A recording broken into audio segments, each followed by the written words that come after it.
Augustus asked while we leaned over the vitrines reading Otto's letters, and getting replies that no one had seen his children after the liberation. I think they're all dead. It's not like the Nazis had a monopoly on evil. True, he said. That's what we should do, Hazel Grace. We should team up and be this disabled vigilant duo roaring through the world, righting wrongs, defending the weak, protecting the endangered. Although it was his dream and not mine, I indulged it. He'd indulged mine. After all, our fearlessness shall be our sacred weapon, I said. The tales of our exploits will survive as long as the human voice itself, he said.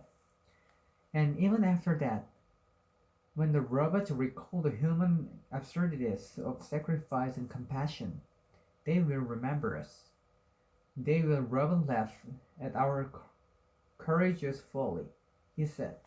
But something in their iron robot hearts will yearn to have lived and died as we did, on the hero's errand.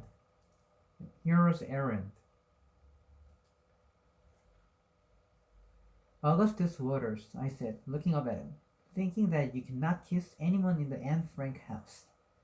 And then, thinking that Anne Frank, after all, kissed someone in the Anne Frank house, and that she'd probably like nothing more than for her home to have become a place where the young and irreparably broken sink into love. I must say, Otto Frank said on the video in his accented English, I was very much surprised by the deep thoughts Anne had. And then we were kissing. My hand let go of the oxygen cart and I reached up for his neck. And he pulled me up by my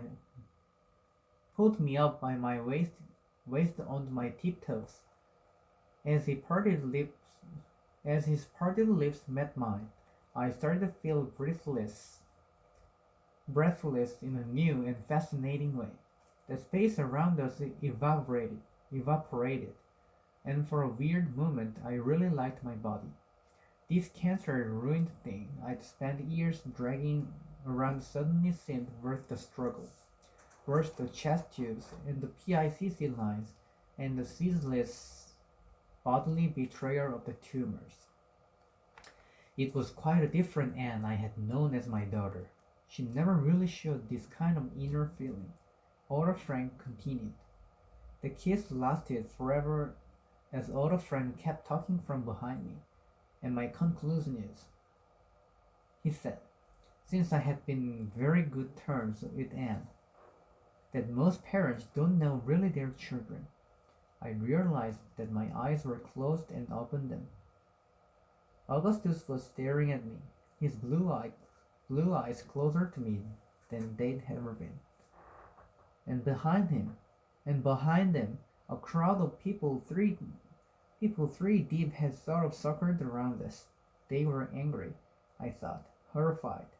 These teenagers, with their hormones, making out beneath a video broadcasting the shattered voice of a former father.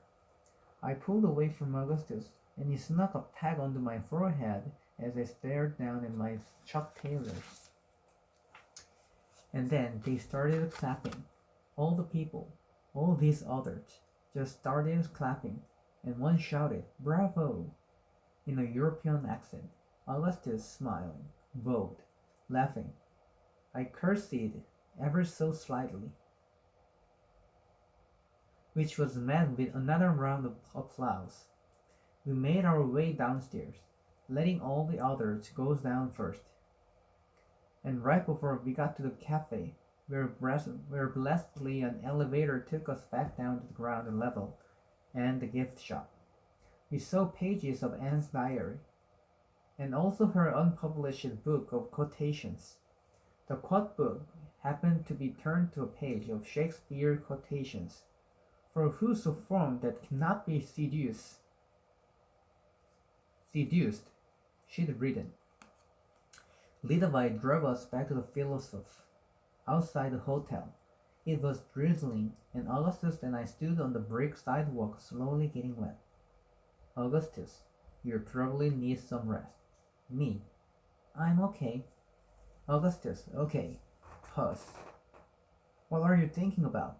Me. You. Augustus. What about me? Me. I do not know which to prefer. The beauty of inflections or the beauty of innuendos.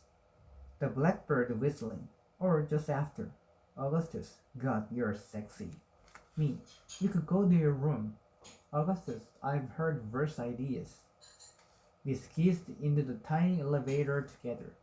Even surface, including the floor, was mirrored. We had to we had to pull the door to shut ourselves in, and then the old thing creaked slowly up to the second floor. I was tired and sweaty and worried that I generally looked and smelled gross. But even so I kissed him in that elevator. And then he pulled away and pointed at the mirror and said, "Look, infinite hazels. Some infinities are rather larger than other infinities." I drawled, mimicking Van Houten. "What a masked clown," Augustus said. And it took all the time and more just to get us to the second floor. Finally, the elevator lurched to a halt, and he pushed the mirror door open. When it was half open, he winced in pain and lost his grip on the door for a second. "You okay?" I asked. After a second, he said, Yeah, door's just heavy, I guess." He pushed it again and got it open. He let me walk out first, of course, but then I didn't know which direction to walk down the hallway. And so I just stood there outside the elevator and he stood there too. His face still contorted. And I said again, "Okay?" Just out of shape, Hazel Grace. All is well.